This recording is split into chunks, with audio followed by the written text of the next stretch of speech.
The last TV trash was my review of the 2011 made-for-TV, made-for-ABC family movie Cyberbully, which, of course, starred Emily Osment, formerly known as Hannah Montana's best friend on that Disney show. I will admit that looking back at that review, maybe I was probably a bit more lenient on it than I might have been on some other movies. This was a movie that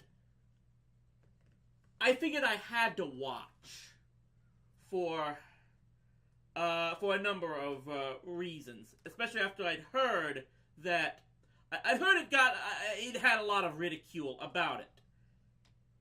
But at first, as I was researching it, I actually didn't see a lot of information on it getting bad publicity and whatnot. In fact, as I was making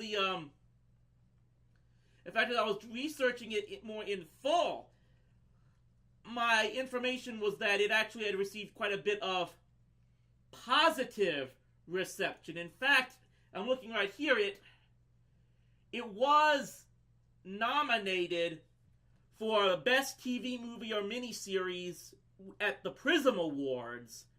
And, in fact, Emily Osment won a Prism Award for Best TV Movie Performance. I guess that was either in 2011, 2012 that happened. And then I watched it in full. And I will admit, first and foremost, when I learned that the movie was adapted from a real-life tragedy, the unfortunate suicide of Megan Mayer, my thoughts on the movie really changed. I mean, just from the standpoint of now I knew exactly why they were making this movie. I went into it thinking that it was just going to be a movie meant to sensationalize internet drama and cyberbullying in general, and be extremely dramatized, what's the word? I'm trying to find the word that I'm looking for. Mega dramatized is not it. Melodrama. I thought it was going to be extremely, excessively melodramatic that could not be taken seriously. But when I heard that it was based on the suicide of Megan Mayer and proceeded to do more research into that tragedy, well, then I started to realize that, at least I started to think that maybe the movie has some flaws, but I can't completely fault them for trying to make this movie. That they ultimately had a pretty good message to send. And the more I looked at it, it wasn't the type of movie that was trying to just outright condemn the use of social media. There were some things, of course, as I pointed out, that I thought could have been done a little bit differently. I thought that they should have done a better job making it clear that bullying and hurting others has been going on for many years before the internet even was a mainstream thing. Obviously, the internet has made bullying much more easy and accessible to a number of people, but I think the ultimate thing that needs to be taught from this movie is that some people will use whatever means necessary to attack and belittle others. And that it doesn't ultimately matter if it's through social media or even a bathroom wall, as the case may have been years ago. The best way to fight such people is not just for the victim to stand up to them, but any people who care about said victim, they have to stand up to the bullies. And in the process, since I released that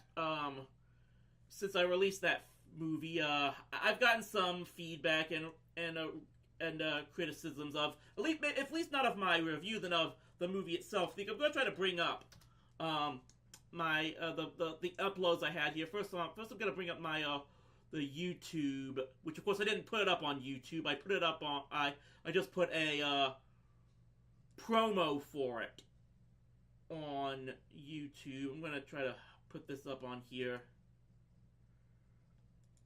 And just see what some of the things it says on here. Some of the critics got there was. I mean, some people have pointed out that if it was based on the real life tragedy, isn't the main character living insulting to the person she was based on?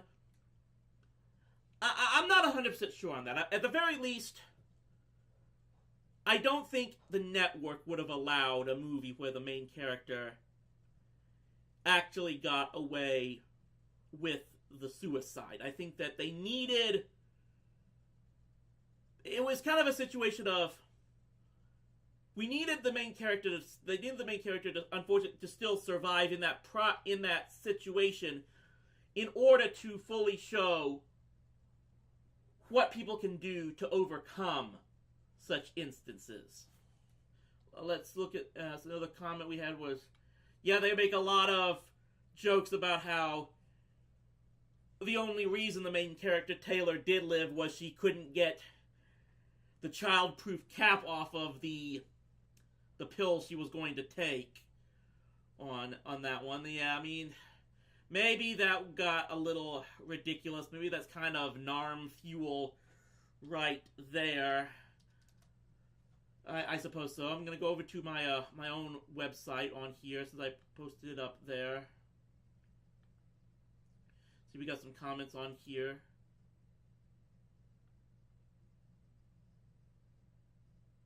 I mean, someone points out an after-school special that apparently aired on CBS in the 80s that handled teen suicide in a more thoughtful manner. Maybe I'll check that one out. I could try to.